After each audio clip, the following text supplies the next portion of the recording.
Hello, welcome to the Movie Zone. Today we are recapping the 1997 sci-fi drama and thriller film, Gattaca. Humanity has reached the point where social status is not dictated by fame or wealth, but by one's DNA. In this world, one invalid man dared to challenge the system and infiltrate the ranks of Gattaca Aerospace Corporation with deceit, skill, and a small help from a valid friend. His goal? Go to space and reach for the stars. As usual, spoilers ahead, so be ready. Let's begin. Jerome Morrow is one of Gattaca's finest celestial navigators, selected to go on a manned spaceflight to Titan, Saturn's largest moon. Quite a clean and thorough man, starting his day with a rigorous morning routine and always making sure his workplace is neat and clean. It's next to godliness, Jerome says to his superior. His impressive genetic makeup and pure skill have earned him this ride to Titan, a mission treated as a highly prestigious assignment. However, this man is not Jerome Morrow, but rather an imposter, a sham. His real identity is Vincent Freeman, conceived naturally, making him more susceptible to disorders than his valid peers. He has a 99% chance of developing a heart disorder and a life expectancy of about 30 years. Not the best of odds. Growing up, Vincent was treated as if he was sick and feeble, even if he wasn't. His parents regret conceiving him naturally, so they choose the safe route next time and genetically engineer their second child, Anton. By choosing which genetic traits to keep and which ones to discard, a child's parents can have the most desirable child with the least amount of prejudicial conditions, such as alcoholism, obesity, violence, and baldness. Unlike Vincent, Anton is healthier, taller, and more athletic. A son my father considered worthy of his name, mutters Vincent. The two brothers, despite one being more favored over the other, have remained close as they grew older. When their parents aren't watching, they like to play games of chicken. The first one to back out loses. They swim as far out to sea as possible, and the first to turn around is considered the loser. Vincent always turns around first, but one day, Vincent won.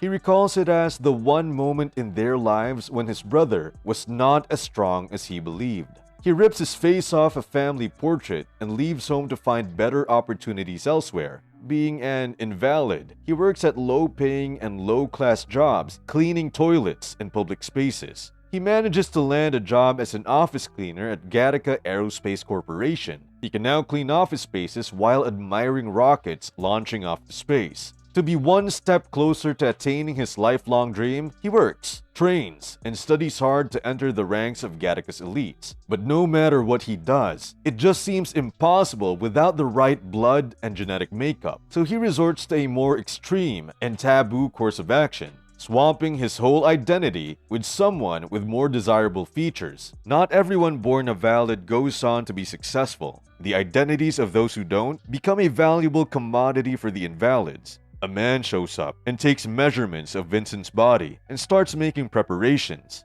Vincent buys the identity of Jerome Eugene Morrow, a former swimming star who had a car accident outside the country. With Jerome's genetically perfect urine sample, he passes the interview to be a part of Gattaca. To maintain this newly obtained identity, he rigorously rids himself of traces that might reveal his true identity, while Jerome prepares body samples used to bypass substance checks. Vincent is now a member of the genetically elite. He quickly becomes Gattaca's ace celestial navigator and is chosen for a one-year mission to Titan. He meets Irene Cassini, a co-worker with an unusually high probability of heart disorder despite being a valid. 1 week before Vincent leaves for Titan, the mission director is found dead in his office. This sets off an investigation on who the murderer might be. Despite this, the mission will not be disrupted, and they will go as planned. Vincent and Jerome celebrate for a short while, with Jerome revealing he intentionally tried to commit suicide when he won silver during a swimming competition expecting gold. Later, they find out one of Vincent's eyelashes was found at the crime scene, making him the prime suspect for the murder. This might blow his cover. Vincent panics, confident his cover isn't blown. Eugene convinces Vincent to stay put and proceed as planned. He returns to his work at Gattaca, but is now more careful in preserving his identity. The detective is convinced the suspect might be a borrowed ladder, a term used for invalids borrowing other people's DNA. To find this borrowed ladder, they initiate an intravenous check for all Gattaca employees. Vincent cleverly avoids revealing his identity with the power of acting and some sleight of hand. Vincent and Irene have been seeing each other a lot socially outside of work lately. Tonight, they dress up at a fancy gathering. They dance and almost kiss, only to be interrupted by a surprise substance check by some of the investigators. He dashes away to avoid detection, all while dragging Irene along. In a dark alley, they find a spot to hide. One of the detectives shouts Vincent, confusing Irene, who is unaware of his true identity. Vincent is about to explain his way out when Irene tells him to shut up and kiss her instead. The investigators have found who the borrowed ladder might be masquerading as: Jerome Morrow, one of their employees and one of their best. Irene overhears this and rushes to warn Vincent. Vincent then warns Jerome, who forces himself to climb the stairs despite his condition.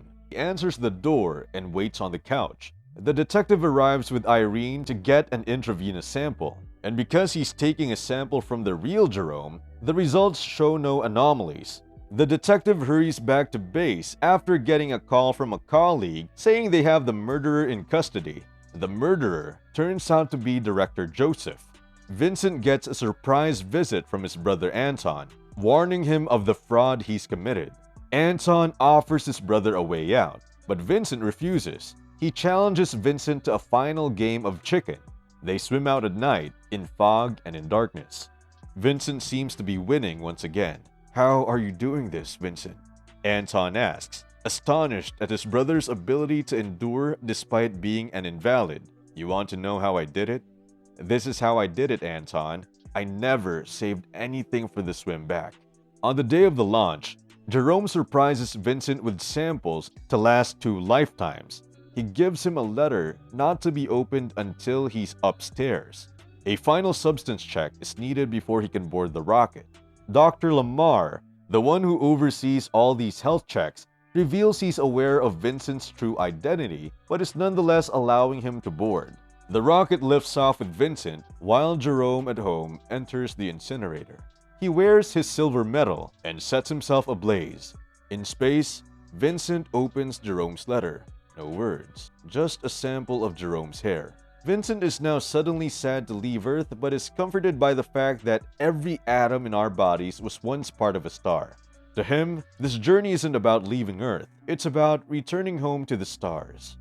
What do you think about this movie? Do you think Earth is on its way to genetic segregation? Tell us in the comments below. Check out other videos on our channel, and be sure to like and subscribe. See you next time.